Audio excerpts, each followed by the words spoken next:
World cup 2024 की super 8 टीमों का हो गया क्वालिफाई, तो यह हो चुकी है बाहर।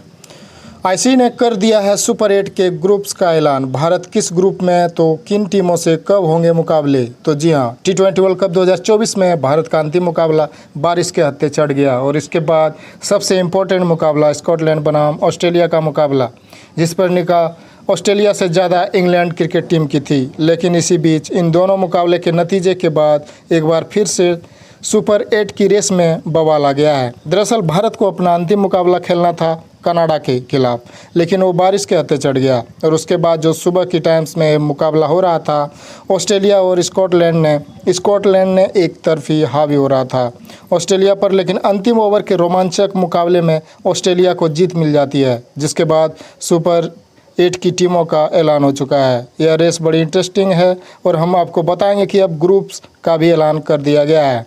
जी हाँ, ग्रुप ए में कौन होंगे, ग्रुप बी में कौन होगी और उसके साथ में भारत के मुकाबले किन टीमों से होंगे, कब होंगे, कहां होंगे, इन दो मुकाबले के बाद क्या कहते हैं पॉइंट्स टेबल के हालात। चलिए सब कुछ जानते हैं इस खास रिपोर्ट में। लेकिन आगे बढ़ने से पहले अगर आप भी टीम इंडिया के फैंस हैं तो वीडियो को लाइक करें, मेरे चैनल को सब्सक्राइब करें और कमेंट सेक्शन में अपने फेवरेट खिलाड़ी का नाम ज़रूर बताएं। तो जी हाँ, आप जानते हैं कि इस साल T20 वर्ल्ड कप में टोटल 4 ग्रुप बनाए गए हैं और हर एक ग्रुप में 5 टीमें पार्टिसिपेट करेंगी। एक टीम को बाकी 4 टीम से मुकाबला खेलना होता है। हर ग्रुप से टॉप 2 टीमें सुपर 8 में जगह बनाएगी, तो टोटल 8 टीमें सुपर 8 में जा रही है और कहीं ना कहीं वो 2 ग्रुप बनेंगे और उनमें से एक टीम को 3 मुकाबले खेलने होंगे। 2 ग्रुप से टॉप 2 टीमें सेमीफाइनल में जाएगी और फिर होगा फाइनल मुकाबला। सेमीफाइनल जीतने वाली टीमों के बीच में तो इस तरह का पैटर्न इस बार रखा गया है। पहले ही बता दूं कि 2-3 बार उलटफेर तो हो चुके हैं। जैसे पाकिस्तान क्रिकेट टीम बाहर हो चुकी है, उनका अब सुपर 8 से कोई लेना देना नहीं है, वो कराची एयरपोर्ट के लिए क्वालिफाई कर चुके हैं। इसके बाद न्यूजीलैंड क्रिकेट टीम भी सुपर 8 की रेस से बाहर हैं, उनका भी अब अंतिम मुकाबला ज़रूर बचा है, लेकिन सुपर 8 से कोई लेना देना नहीं है।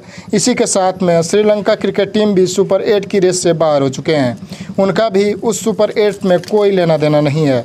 तो यह 3 बड़ी टीमें का बाहर होना यह दिखाता है कि इस बार सुपर 8 बड़ा कमाल का है। तो चलिए जानते हैं सुपर 8 में भारत के मुकाबले किन से होंगे, सुपर 8 में किन टीमों ने क्वालिफाई किया है, सब पर एक बार ग्रुप पर नज़र डालते हैं। सबसे पहले बात करते हैं ग्रुप ए की, जिसमें भारत आता है। देखिए, भारत ने 4 मुकाबले खेले हैं, एक मुकाबले में नो रिजल्ट रहा है, बारिश के हत्थे चढ़ गया।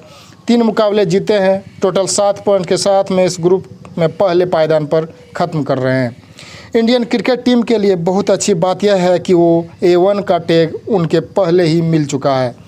अच्छा, दूसरे पायदान पर US क्रिकेट टीम है, जिनमें से 4 मुकाबले खेले हैं और कहीं ना कहीं इनके पास 5 पॉइंट्स टेबल है। USA 5 पॉइंट्स होने के वजह से सुपर 8 में क्वालिफाई कर चुके हैं। पाकिस्तान को भले ही अंतिम मुकाबला खेलना बाकी है, लेकिन उस जीत से हार से पाकिस्तान को क्या फ़र्क पड़ेगा। जीत भी गए तो ज़्यादा से ज़्यादा 4 पॉइंट से हासिल कर पाएंगे, उस लिहाज से भी पाकिस्तान बाहर हैं। और वैसे भी पाकिस्तान बनाम जो आयरलैंड का मुकाबला है वह बारिश के ढेर चढ़ने वाली है, जिससे USA आयरलैंड का, उसके बाद भारत कनाडा का चढ़ा।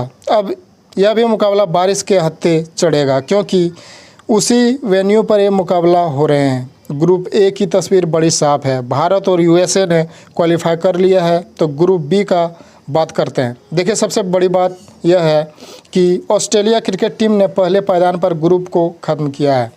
4 ही मुकाबले खेले हैं और चारों के चारों जीत गए हैं 8 पॉइंट्स के साथ। अब देखिए, यहाँ पर ऑस्ट्रेलिया भले ही B1 टीम है, लेकिन ऑस्ट्रेलिया का जीत दिखाई दे रहा है, B2 का दिख गया है, क्योंकि उस हिसाब से फिर से भारत वाले ग्रुप में जाएंगे, जो कि हम आपको भारत का एक शेड्यूल बताएंगे, जो बताएंगे सबसे कुछ मैटर अच्छा तो ऑस्ट्रेलिया के सबसे ऑस्ट्रेलिया ने जैसे कि स्कॉटलैंड को हराया। स्कॉटलैंड 5 पॉइंट्स में रुक गया है, लेकिन उन्हीं नेट हिट भी ख़राब हो चुके हैं और इंग्लैंड जो कि अंतिम मुकाबला अपना जीत चुके थे। और अगर इंग्लैंड क्रिकेट टीम 5 पॉइंट हासिल कर लिया तो फिर इंग्लैंड की नेट स्कॉटलैंड से अच्छी है, तो इंग्लैंड क्वालिफाई कर चुके हैं। हाँ, इस ग्रुप में दूसरी टीम ऑफिशियल तरीके से इंग्लैंड क्रिकेट टीम है जिन्होंने सुपर 8 के लिए क्वालिफाई कर लिया, तो यह एक बहुत ही बड़ी खुशखबरी है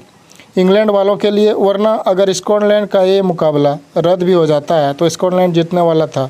जैसा कि मैंने कहा, बहुत हद तक वो मैच को डोमिनेट भी कर रहे थे, लेकिन स्कॉटलैंड कहीं ना कहीं उस मुकाबले को हार जाता है और इंग्लैंड जीत जाता है। तो इस ग्रुप से 2 टीमें ऑस्ट्रेलिया और इंग्लैंड निकल कर आती है। अब बात करते हैं ग्रुप सी की, तो देखिए इसमें भी सबसे पहले अफ़गानिस्तान क्रिकेट टीम 3 में से 3 जीते हैं, 6 पॉइंट्स इनके पास है। वो भी वेस्ट इंडीज़ क्रिकेट टीम 3 में से 3 जीतते हैं और 6 पॉइंट्स इनके पास भी है। चाहे इन दोनों ही जीत और 6 पॉइंट्स इनको तो क्वालिफाई का रास्ता दिखाई दे रहा है। मतलब अब अफ़गानिस्तान भी और वेस्ट इंडीज़ भी क्वालिफाई कर चुके हैं और यहाँ न्यूजीलैंड क्रिकेट टीम जो है सुपर 8 की रेस से बाहर हो चुके हैं। एक बहुत ही बड़ी टीम थी। देखिए, अब जब भी अफ़गानिस्तान ने डोमिनेट करना शुरू किया है तब से वह उस ग्रुप में जहां पर भी रहती है वहां बड़ी टीम को बाहर होना पड़ता है। इस बार न्यूजीलैंड इनके हत्थे चढ़ गए, तो यहां पर न्यूजीलैंड क्रिकेट टीम बाहर हो चुके हैं। वेस्ट इंडीज़ और अफ़गानिस्तान उस ग्रुप से बाहर निकल आते हैं। अब बात करते हैं ग्रुप डी की। पहले पायदान पर साउथ अफ्रीका क्रिकेट टीम है, 4 में से 4 जीते हैं, 8 पॉइंट के साथ पहले पायदान पर ख़त्म कर रहे हैं। लेकिन दूसरे पायदान पर कौन होंगी, इसी को लेकर अभी तक थोड़ा सा सस्पेंस बना हुआ है। देखिए, बांग्लादेश क्रिकेट टीम में जिनमें 3 मुकाबले खेले, 2 मुकाबले जीते, 4 पॉइंट्स हैं। नीदरलैंड क्रिकेट टीम जिन्होंने 3 मुकाबले खेले, 1 मुकाबले जीते, 2 पॉइंट्स हैं। नीदरलैंड अगर अपना अंतिम मुकाबला जीतती है और बांग्लादेश हार जाती है तो इस दोनों के 4-4 पॉइंट्स हो जाएंगे। फिर नेट 100 के आधार पर वे टीम क्वालिफाई करेगी। यहाँ ये देखने वाली बात होगी कि बांग्लादेश की जीतने के चांस थोड़े ज़्यादा भी हैं और अगर बांग्लादेश हार भी जाते हैं तो उनकी नेट रेट एक कंपेयर टू नीदरलैंड से फ़िलहाल अच्छी है। वो तो अलग बात है कि अब बांग्लादेश हार गए हैं। साथ में बांग्लादेश के नेट रेट से पीछे हैं, क्वालिफाई कर जाएंगे, लेकिन ज़्यादा चांस यहाँ बांग्लादेश से ही आते हैं। ऑफिशियल ऐलान कर दिया है, केवल एक पैच जहाँ पे बांग्लादेश बनाम नीदरलैंड फंसा हुआ है, बाकी लगभग ये जो सुपर 8 की तस्वीरें हैं वो साफ़ हो चुकी है। अब बताते हैं कि आपको भारत का शेड्यूल क्या रहेगा। यहाँ ग्रुप 2 बनाए गए हैं। सुपर 8 में पहला ग्रुप है जिसमें भारत, ऑस्ट्रेलिया और अफ़गानिस्तान है। ये तीनों टीमें हो चुकी है। चौथे बांग्लादेश और नीदरलैंड, ये दोनों देखने वाली बात है कि अच्छे ग्रुप के कौन सी हैं। यहाँ पे थोड़ी सी गौर कीजिएगा। मान लीजिए यहाँ पाकिस्तान क्वालिफाई कर जाता है सुपर 8 के लिए, तो इस ग्रुप में जहाँ USA है वहाँ पाकिस्तान होता है।